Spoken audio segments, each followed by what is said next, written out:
노무현 의원께 오셔서 질문해 주시기 바랍니다. 존경하는 의원 여러분, 그리고 국무위원 여러분, 부산 동구에서 처음으로 국회의원이 된 노무현입니다. 국무위원 여러분, 저는 별로 성실한 답변을 요구 안 합니다. 성실한 답변을 요구해도 비슷하니까요.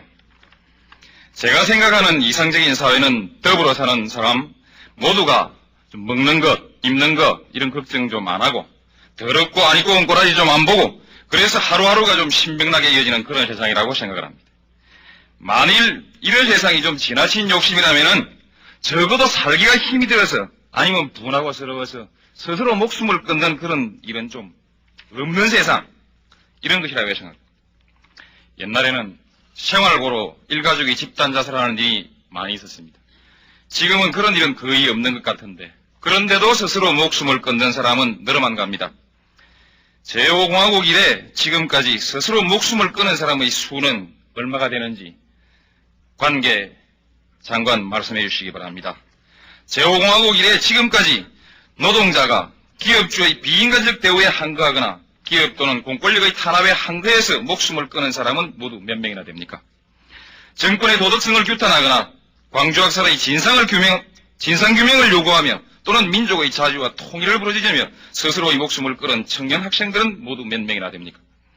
같은 기간 농촌에서 속가 피해를 보상하라고 주장하며 자살한 농민은 몇 명입니까? 산동네 달동네에서 철거에 항거하다가 무너지는 집더미에 깔려 죽거나 자살한 사람은 몇 명이나 됩니까? 경쟁에서 뒤떨어지거나 경쟁의 부담이 과중해서 자살한 학생의 수는 얼마나 됩니까? 이 같은 가슴 아픈 일이 계속되는 동안 정부는 같은 일이 재발되지 않도록 하기 위해서 그 어떤 노력을 해왔습니까? 만약 하였다면은 그 내용은 어떤 것이었는지 이건 좀 구체적으로 설명해 주시기 바랍니다. 청년 학생들이 죽어가는 것은 감옥에 가서 참여해야 될 사람들이 권력을 잡고 온갖 도둑질을 다 해먹으면서 바른 말하는 사람 데려다가 고문하고 죽이는 바람에 생긴 일이니까 그 사람들이 임명한 국무총리나 국무위원에게 무슨 대책이 있으리라고는 믿질 않습니다. 지금 제가 하는 주장은 공인이 한번 해보는 소리가 아닙니다. 우리 정부는 길을 쓰고 대한민국 임시정부의 법통을 이어받았다고 주장을 합니다. 그런데 해방 이후 지금까지의 경제정책을 보면은 임시정부 정책 이어받은 거 한 개도 없습니다. 제가 바로 재벌해체와 토지 분배 등 경제계획을 주장한 것은 임시정부의 정강정책으로 돌아가자는 뜻입니다. 그래서 민족 자립경제의 기반을 확고히 세우고 경제적 정의를 구현하자는 것입니다. 이 문제는 한국의 절대 빈곤층을 없애고 상대적 빈곤의 폭을 줄임으로써 앞으로 북한에 대한 개방에 대비하자는 뜻도 역시 있습니다. 다음은 권력형 부정의 수사와 재산 환수에 대해서 한마디 하겠습니다. 처음 저는 이 부정축제 재산을 환수해서 토지계획에 필요한 자금으로 쓰자고 할 생각이었는데 어제 농촌사정 얘기 들어보니까 그런 욕심은 차마 못 부리겠습니다. 농촌 좀 보태주시기 바랍니다. 문제는 돈을 어디 쓰거나 간에 그 규모를 밝혀서 반드시 그 규모를 밝혀서 환수를 해야 한다는 것입니다.